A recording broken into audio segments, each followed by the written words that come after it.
آیت پاک تلاوت میرا کریم میرا قرآن حکیم قرآن رشید میں اعلان فرماتا ہے وَاتَّخَذُوا مِن مَّقَامِ إِبْرَاهِيمَ مُصَلًّى یہی رب کا کلام دوسری جگہ اللہ کے مقدس نبی جناب حضرت ابراہیم خلیل اللہ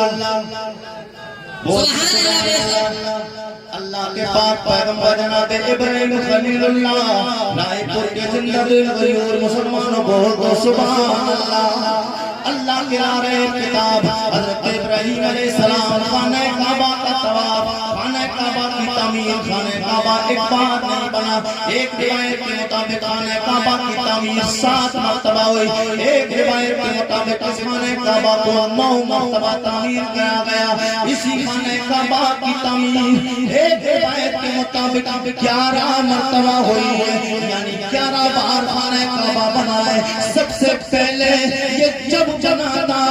جب اللہ کا سب سے پہلا نبی جناب آدم علیہ السلام آئے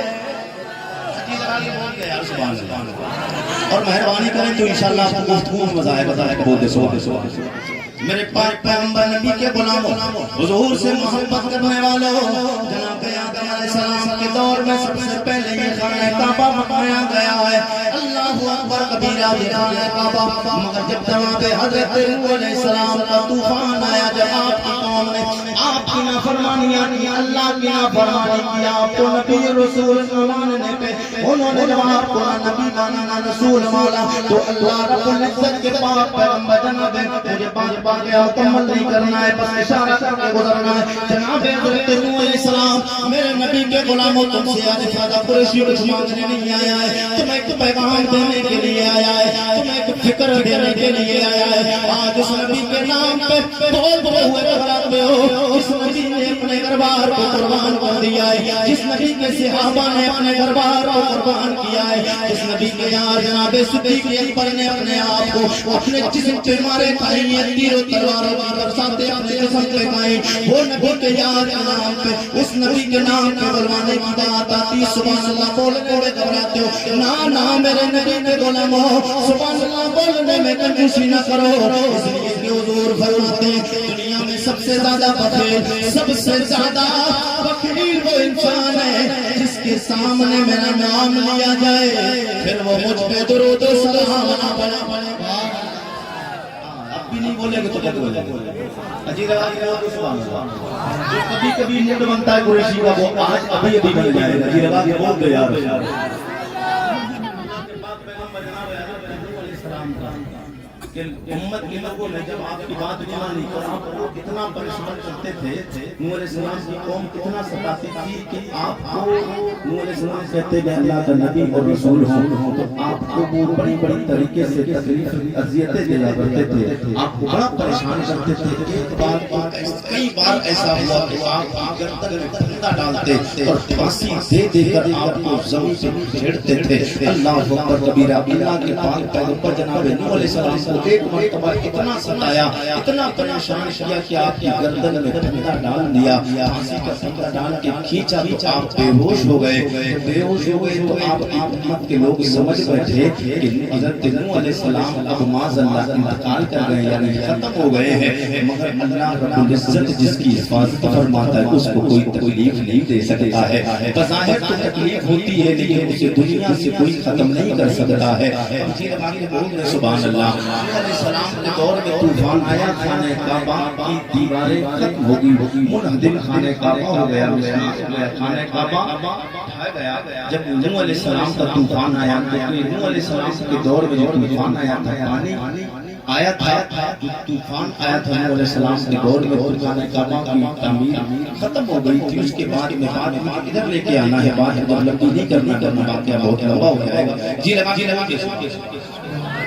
حضرت ابراہیم علیہ السلام کا دور، ابراہیم علیہ السلام وہ واقعہ آپ نے سنا ہوگا بارہا مسجدوں میں، مجھے وہ واقعہ بھی نہیں بتانا ہے، مجھے طرف کے بولتے ہیں میں اشارے کے طور پہ آپ کو کچھ باتیں خاص بتا کے جانا ہے. جی لگا اللہ کے بعد پیغمبر جناب حضرت ابراہیم علیہ السلام کا دور آیا. آپ نے جب خانہ کعبہ کی تعمیر کرنے کے لیے جب آپ اپنے بیٹے جناب حضرت اسماعیل ذبیح اللہ کو لے کر جاتے ہیں، خانہ کعبہ کی تعمیر ہو رہی ہے، کس انداز سے ہو رہی ہے آپ جی لگا کے بات کریں تو میں آپ جی لگا کے سب لوگ بولے سبحان اللہ کے بعد پیغمبر جناب حضرت ابراہیم علیہ السلام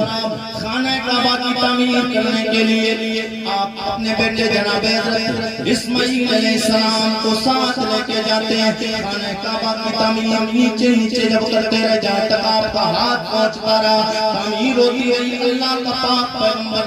نبی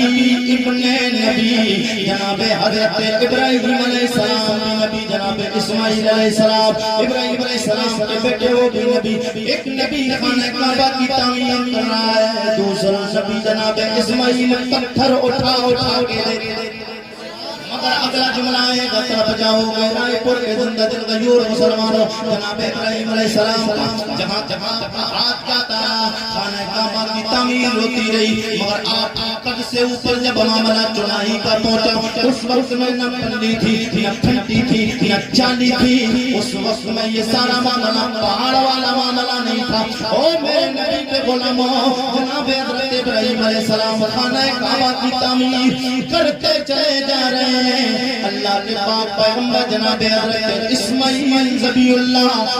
لالا کے پتھر رکھنے والے جناب ابراہیم علیہ السلام کو دیتے. جہاں تک آپ کی قد کا جہاں تک ہاتھ پہنچتا رہا خانہ کعبہ تعمیر ہوتا رہا. اب تو مقام آیا وہ وقت آیا کہ تعمیر آپ کے قد سے اوپر نکل جاتی ہے. تو ایسے موقع پہ ضرورت پڑتی ہے کہ یہ چیز ایسی ہو جس پہ چڑھ کے جس پہ کھڑے ہو کے خانہ کعبہ کی تعمیر کی جائے.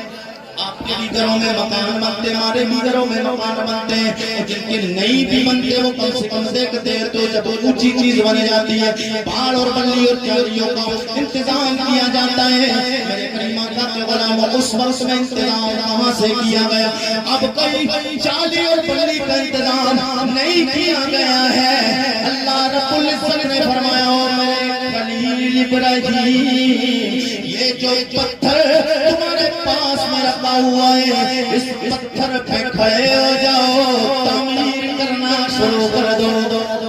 اس پتھر پہ کھڑے ہو جاؤ تعمیر کرنا شروع کر دو. اللہ اکبر کبیرہ. جناب حضرت ابراہیم علیہ السلام پتھر پہ کھڑے ہو گئے. پتھر پہ کھڑے ہوتے اب وہ پتھر اوپر خود بخود ہوتا چلا جا رہا ہے. نہ پلی کی ضرورت پڑی نہ پھنٹی کی ضرورت نہ چالیوں کی ضرورت نہ پہاڑ کی ضرورت. وہ جتنا اونچے کی ضرورت پڑتی تھی پتھر اتنا ہی اونچا ہوتا چلا جاتا تھا.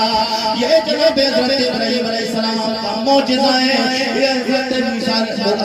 ابراہیم علیہ السلام جب اس پورے خانہ کعبہ کی تعمیر کر چکے کرنے کے بعد میں حضرت ابراہیم میں بتانا چاہتا ہوں میرا نبی کتنا لجپال نبی ہے. میرے نبی کا کلمہ پڑھنے والوں میں اور تو جس نبی کا کلمہ پڑھتے ہو وہ میرا نبی کوئی عام نبی نہیں جو آدم علیہ السلام کا بھی امام ہے. میرا نبی وہ نبی ہے جو جناب عیسی علیہ السلام کا بھی امام جناب موسیٰ علیہ السلام کا بھی امام جناب حضرت ابراہیم خلیل اللہ کا بھی امام ہے. آگے بات آئے گی طرف جائیں گے. اللہ کے پاک پیغمبر جناب حضرت ابراہیم علیہ السلام خانہ کعبہ کی تعمیر جب مکمل کر لی اب نیچے اترتے ہیں. نیچے اترے تو اللہ کو یہ اپنے خلیل کی بڑی پسند آئی.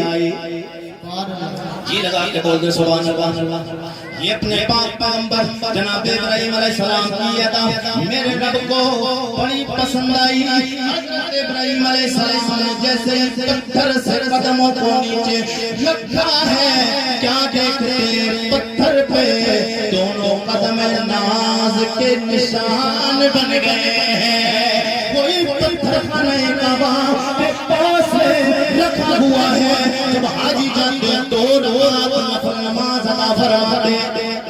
دو رکعت نماز ادا فرماتے ہیں؟ کیوں ادا فرماتے ہیں؟ کیونکہ اللہ کے پاک پیغمبر جناب ابراہیم علیہ السلام کے قدموں پہ نشان موجود ہے۔ اللہ کو یہ ادا اتنی پسند آئی، اللہ نے قرآن میں ذکر فرما دیا وَاتَّخِذُوا مِن مَّقَامِ إِبْرَاهِيمَ مُصَلًّى۔ او میرے بندو، اس جگہ پہ دو رکعت نماز پڑھو، اس جگہ کو نماز پڑھنے کی جگہ بنا لو جس جگہ میں خلیل کے قدموں کے نشان آ گئے۔ میرے خلیل کے قدموں کے نشان آ گئے ہیں۔ اب حضرت ابراہیم علیہ السلام خانہ کعبہ کی تعمیر کر چکے ہیں، اس کے بعد میں اب جی لگا کے بول رہے ہیں ہم سبحان اللہ، اور طرف بولتے ہیں یا رسول اللہ۔ یہ وہی حضرت ابراہیم علیہ السلام، آپ نے اس کے بعد رب کی بارگاہ میں ہاتھوں کو اٹھایا، ہاتھوں کو اٹھایا۔ اب میرے نبی کی شان سنے گے طرف جائیں گے۔ جناب حضرت ابراہیم علیہ السلام نے رب کی بارگاہ میں قرآن کی آیت ہے، مگر دعا جناب ابراہیم علیہ السلام نے کی ہے۔ حضرت ابراہیم علیہ السلام نے دعاؤں کو رب کی بارگاہ میں دعا کے لیے ہاتھوں کو اٹھایا اور اٹھا کے اس کے ربنا وَابْعَثْ فِيهِمْ رَسُولًا۔ او میرے مولا، کوئی ایسا بندہ بھیج دے، کوئی شان والا نبی و رسول بھیج دے۔ او میرے مولا، کوئی شان والا بھیج دے جو کعبے کی عزت کو محفوظ کر لے، جو کعبے کے غلاف کی عزت کو بھی محفوظ ہو۔